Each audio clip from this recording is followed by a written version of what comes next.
I just realized we met 10 years ago.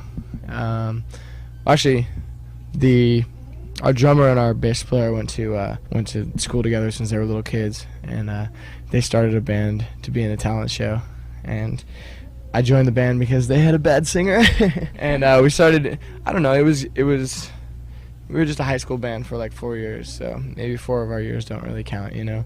Somehow we, I don't know, managed to claw ourselves to the top of the lobster bucket and start touring.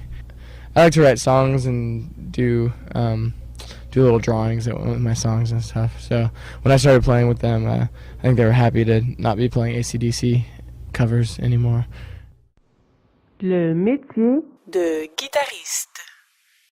My dad had a guitar, and I thought it was cool that he played. Actually, I didn't think it was very cool that my dad played. He used to play Peter, Paul, and Mary and Jim Croce songs and stuff, and I would sing along when I was a kid. But then when I got to be like 10 or 12 years old, I thought that the guitar wasn't a very cool instrument. I used to play the flute, and then one day I was watching TV. My mom never let me watch TV when I was little.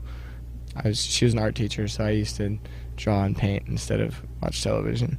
But one day she was gone, and so I was watching TV, and I saw a video for Green Day's Basket Case on MTV, and it was so cool how he had his guitar like around his knees, you know. It was like, didn't look at all like my dad. And so I took my dad's guitar and dropped the strap down really low so that I could play it like Billy Joe, and I taped the video off of TV, and I learned to play the song by watching the video, like just seeing how his fingers, I learned power chords from it, and that's how I started playing guitar.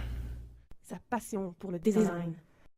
And I'm also a visual artist. I have a little design company called Oxen, so we do all the art for my band and our friends' bands, and we're doing our first video right now. We're animating a video, and so it feels like a big art project to me, you know. We can kind of create this reality of this kind of fanfare around these ideas, you know, that begin as songs or begin as little images, you know, and kind of turn them into something that people can identify with and relate to.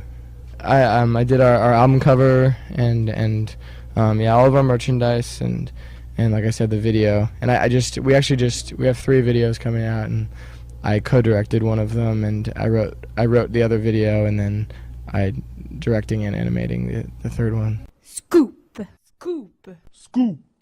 Yeah, the animated one is a song called Little Maggots on the new album. Yeah, and that'll likely be coming out around Warped Tour this summer.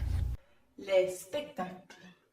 The Warped Tour is the type of thing that it's so grueling, you know, it's relentless basically. By the end of the summer, you're just battered, and it was fun, but you know, being with all these bands and a lot of friends and everything, it was fun, but it's so difficult that at the end of every summer that you do it, you say, that was nice, but I won't miss it. Like, I will hope we never have to do that again. And then when the winter comes around and it gets cold and you haven't seen your friends for a long time, can't wait for the next Warped Tour. So yeah, we actually had last year off, and we did Warped Tour the 2 years before that. And we were ready to be like, okay, that was it for us on Warped Tour. But last year, you know, hearing all the stories from our friends that were coming back from it, we missed it, so I'm glad we're on again this year. 9 producteurs.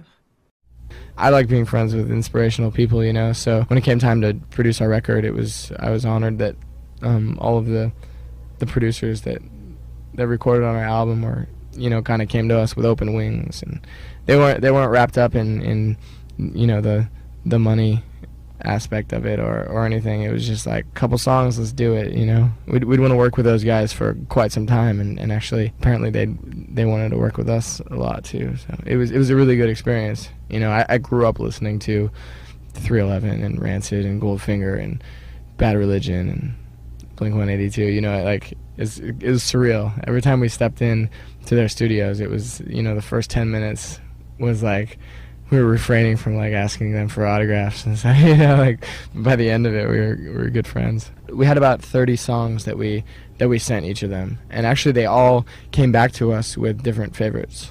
So it made it really easy to divide up who was doing what, you know.